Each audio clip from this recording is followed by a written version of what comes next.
Hey guys, Darlington Farm here. I am taking you along for the ride today. I got a few stops to make. I got to run down to Indianapolis and pick up my job box. I was doing some training for a company in Indianapolis last week, and they were talking about having me come back and... Thank you for interrupting me, GPS. Yeah, they were talking about having me come back and do some more work for them, and never any firm commitment, but I had a couple other jobs pop up here that I need my stuff for, so... Turn left on Indiana 47. Anyway, yeah, now that my GPS is shut up for a few minutes, basically, it gets kind of expensive having, 3 or 4 sets of tools. Like, I have a couple sets of, the Milwaukee fuel stuff and a couple sets of, hand tools, but by the time you get, everything there, like a tri-stand and, jack stands and all that, like, it just kind of gets expensive. And yeah, I haven't gotten around to actually having 2 or 3 sets of those yet. So anyway, I actually have to go pick that stuff up today, yeah, we're gonna drive down to Bloomington. I gotta see my dad today. He's turning 89. He wanted to go out and have a steak for his birthday, so I figured I'd take him out and Indiana 47. take him out and buy him some lunch, or see if we can get him a steak there. So anyway, yeah, I'm gonna put the camera down here, and it's a beautiful morning, and let you see what's going on.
Alright, so we're at the unnamed place here that I was teaching at. I got my job box, and now I'm going to run down here to Bloomington and take my dad out for a steak. So,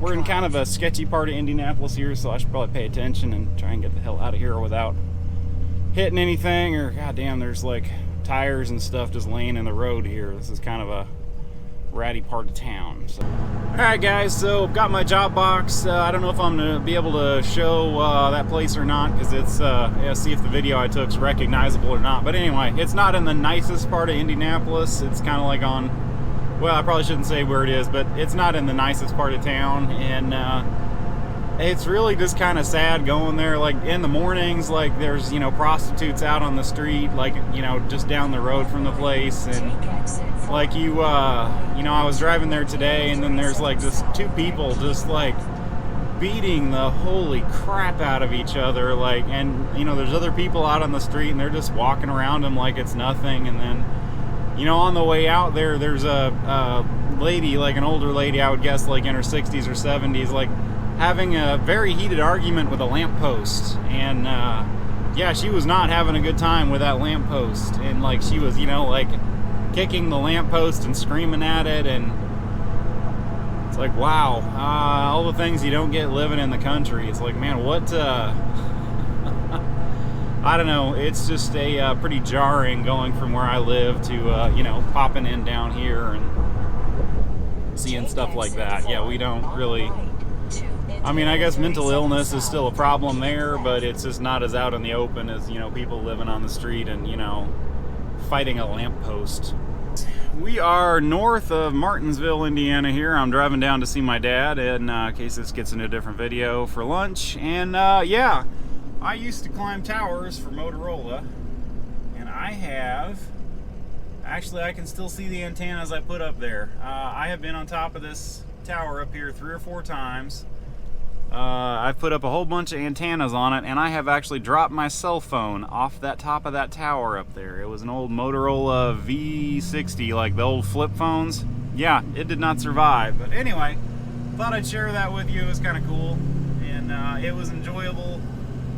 If I actually have any pictures from that time period I can find easily, I'll cut them in the video here so you can kind of see that. It was a good time.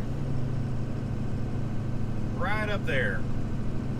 I had a few businessy thoughts here that I thought I'd kind of share with you here. And one of my buddies there that bought my radial arm drill, I was talking to him the other day, and you know, he was kind of talking about how he was having a hard time, you know, feeling good about like charging people for you know, charging people for the work he does. Like he's in kind of an area like I am that's kind of economically depressed, and you know, if you live there someplace like that for a while, like, you know, you kind of become friends with everybody, and it's kind of hard at first to like charge people, but you just kind of have to get over it. Like I mean, there's definitely overhead associated with the business. I mean, there's insurance for one. You should be carrying insurance, and if you're not, go find an insurance agent. I suggest Farmers, because mine is real good and it's not real expensive. But insurance, pay your damn taxes.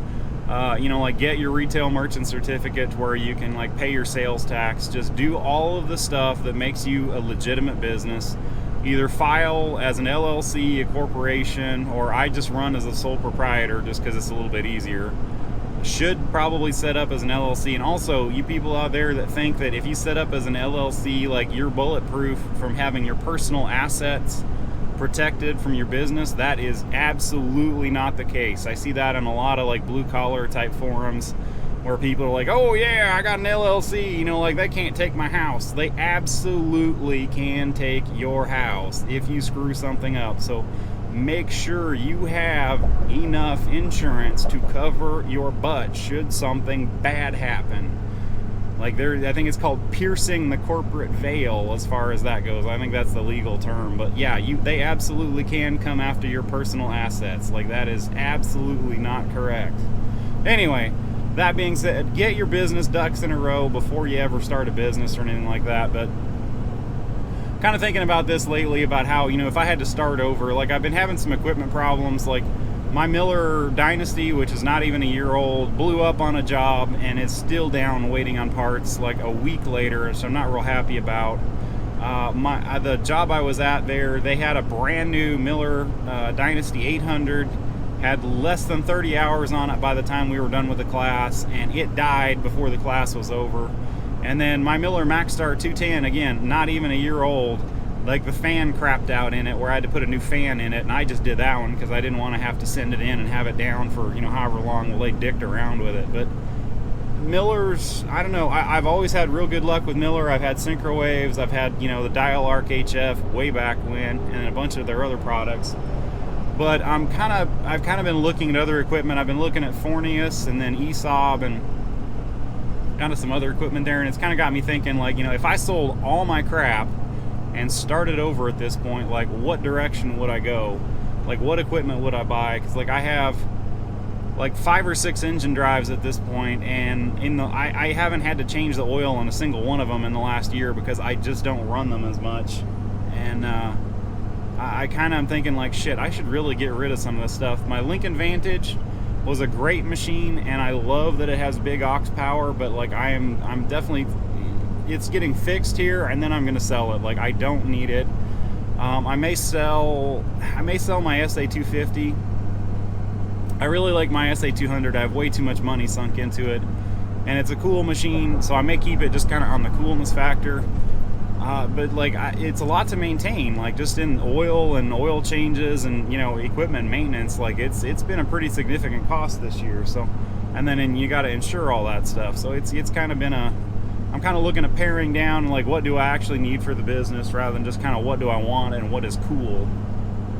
So basically, if I was starting over again at this point, probably what I'd buy is either the Miller Multimatic 200, which I did buy, which was a total game changer for my business.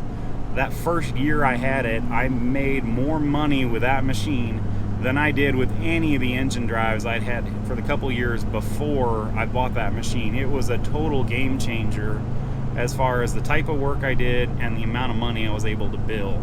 Like that, those little multi-process machines that do everything and run off 110, or you can just walk into a building, no stretching leads. You carry a little CO2 bottle with you or a little C25 bottle with you, and you do your work and you leave and you send them a bill. Like, no bullshit, no stringing leads, half a mile to get into a building, none of that. It just works. Like, that was an absolute game changer for me. Totally different type of work I go after now. Now, I mostly do TIG welding, stainless steel almost exclusively. I very rarely do any carbon steel at this point. It's pretty much all stainless steel, which is kind of a specialty in and of itself. But at this point, I think probably what I would do would either be like buy another Miller, like MaxStar 161, or ESOB has one of their Rebels that's the multi-process one that's the MIG, TIG, and stick all in one. And it does AC TIG, which is pretty damn cool, having that in the same box that does your, DC TIG, DC MIG, DC stick, all that. So probably look at that guy, but I definitely would not go down the road of buying the big engine drives. Now, saying that, I do have a Lincoln SAE 500 on my truck right now. I have those now mostly because it gets me remembered. When I go to a plant and I roll in with, my Pelican cases there or a job box, they generally don't remember me. Like, it just, having that big engine drive on the truck, it automatically kind of gives you an in where you can strike up a conversation where you're like, oh yeah, I do big stuff too, and it's a 500 or 600 amp machine. It's got a 50 horse Kubota diesel. It gets you something that they remember you by. Like, I work with a guy a lot who just runs a little Mazda truck, and like he's much more personable than I am with people. Like, you kind of have to go with your strengths. Like, I have to kind of play up that I'm a craftsman. I know what I'm doing. Like, I like rebuilding old equipment. I like machining. Like, I kind of have to play that up because like I'm not really good at like remembering people's names and not really good at speaking to people. So it is much better if you can have like an in like that, basically, where they see a piece of equipment, they're like, damn, that's cool, for somebody like me. Now, the guy I work with, he runs like a little, Nissan truck and just like Pelican cases and very bare bones setup, but he's very personable. Like, he remembers people's names and he can chat them up, and he can usually get his foot in the door that way. So you kind of have to play to your strengths there. Like, I am not good at that at all. Like, I really have a hard time talking to people, and I really should try and work on that. But so I have to kind of bring all that shit along to basically try and get my foot in the door. Anyway, yeah, just kind of thought I would share my thoughts with you here. And anyway, yeah, good luck to anybody out there that's thinking about starting a business. Just remember, you got to charge appropriately. Figure out like your fixed costs, figure out your variable costs, and just set your shop rate accordingly. And I know it's kind of hard to do if it's people you know, or if you're in like a economically depressed area, but you have to charge what you have to charge to keep the lights on. And sometimes you feel like an asshole charging somebody for doing a real easy job, but you know what, it's a business. Like, and at this stage in the game, like, I basically will charge whatever the market will bear, because I have overhead. Like, I'm trying to put money away for retirement, I'm trying to save money, and I'm trying to build a business. And you just kind of have to. You do being the nice guy and like, oh, hey, I'll help you out, like, that's great. And some people you do that with, but like, you can't do it with everybody, or else you'll go broke and you won't be able to keep working for yourself, and you'll have to go work for somebody else that actually will charge market value for a product. So anyway, I just kind of wanted to share with everybody there my thoughts on that. And anyway, hope everybody has a good weekend. Not sure when this is going to go up. I'll probably put this up on a Saturday. So anyway, I'm Darlington Farm. Please don't forget to check back the channel here, and have a good one.